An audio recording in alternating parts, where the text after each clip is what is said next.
Warmest greetings to all my incredible subscribers and new viewers alike. Greetings, explorers of knowledge.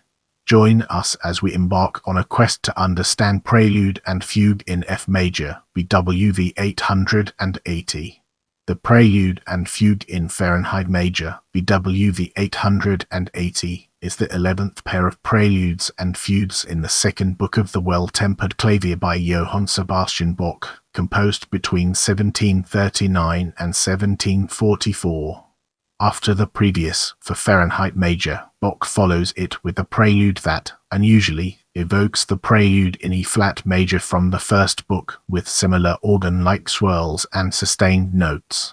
In a gigue rhythm, the three-voice fugue features a free counterpoint and borrows from the concerto style. Many composers and educators consider the 2 volumes of the Well-Tempered Clavier a benchmark. Initially copied by musicians and then published at the beginning of the 19th century, beyond the musical pleasure they bring to music lovers, they have served since their composition as a means of studying keyboard technique and the art of composition. As we venture forward, let's take a closer look at context and its impact on our understanding. The Well-Tempered Clavier is widely recognized as a significant work in the history of classical music. It has served as a reference or point of study for composers such as Joseph Haydn, Mozart, Beethoven, Robert Schumann, Frédéric Chopin, Richard Wagner, Sir Frank, Max Reger, Gabriel Fauré, Claude Debussy, Maurice Ravel, Igor Stravinsky, Charles Koechlin, among others. Hans von Blow referred to it as a fundamental work, describing it as the Old Testament of music, in comparison to Beethoven's 32 sonatas, which he called the New Testament. The scores, unpublished during the composer's lifetime, were initially passed down through manuscripts, copied among musicians, Bach's children and students, fellow musicians, until the end of the 18th century, already enjoying considerable success. With publication beginning in the early 19th century, their dissemination expanded. They became staples on the music stands of amateur pianists and professional musicians, and were performed in concerts. Chopin, for instance, would play a piece privately before his public appearances. The work has been used from Bach's time to the present day for keyboard practice and also for teaching composition and the writing of fugues. The music in these pages serves an educational purpose and also offers a diverse selection of material, characterized by its variety, structural elements, and compositional technique.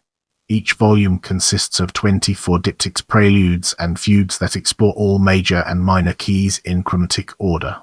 The term tempered scale refers to the tuning of keyboard instruments, which, to modulate to dissonant keys, requires flattening fifths, e.g., D-flat becoming equivalent to C-sharp, as in modern tuning. Thus, the instrument can play in all keys. Bach consequently explores new tonalities that were almost unused in his time, opening new harmonic horizons. The preludes display a variety of musical approaches, sometimes resembling improvisation and drawing from traditions such as the toccata, invention, or arpeggiate prelude. The fugues incorporate expressive elements and encompass a range of moods, forms, and structures, including techniques such as stretto, inversion, and canons. Others employ fewer or no such techniques, reflecting a flexible compositional approach rather than a systematic method. This contrasts with the more structured approach found in the art of fugue, composed entirely in the key of D minor. With the groundwork laid, let's now examine prelude and its connections to our previous discussions. The 5-voice prelude is marked in common time and has 72 measures. Unlike other preludes in the collection, what stands out here is the similarity and fullness of its 4 or 5-part harmonic texture, in a style that suggests the possible existence of an organ prelude at the origin of the piece rather than for the clavichord. This prelude can be compared to the one in E-flat major from the first book, with those same organ-like sustained notes. As we embark on the next leg of our journey, let's unpack the layers of fugue and examine its core elements. The 3-voice fugue is 99 measures long. This fugue contrasts in character with the preceding prelude, which has a comma character, while the fugue features a more animated rhythmic structure.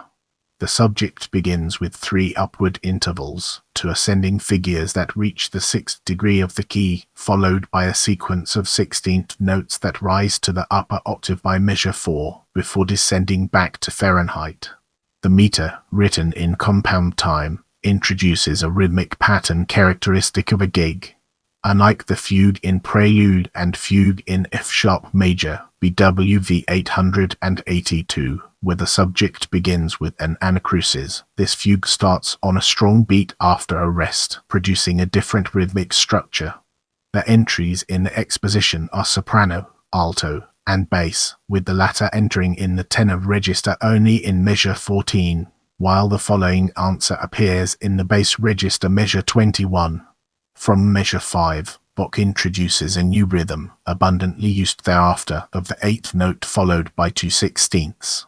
Kernberger conveyed the only known performance indication from Bach's disciples about the Well-Tempered Clavier. Regarding the subject of this fugue, it should be played in a flowing motion, lightly and without the slightest finger pressure. Kernberger refers to the clavichord when speaking of finger pressure. Absent during the central episode, the subject returns at the end in the bass, humorously with 4 leaps instead of the subject's usual 3 as if it were stumbling along. The first section ends at measure 29. For 24 measures, Bach omits the subject and plays with the same motif that had connected the end of the comes and the subject's return at measure 14. It is only at measure 52 that the subject is reintroduced in the tenor, and the answer in the bass is delayed until measure 66, after a dominant pedal point. This fugue contains no regular countersubject, no stretto, diminution, augmentation, inversion, or other contrapuntal devices, making it an unusual work.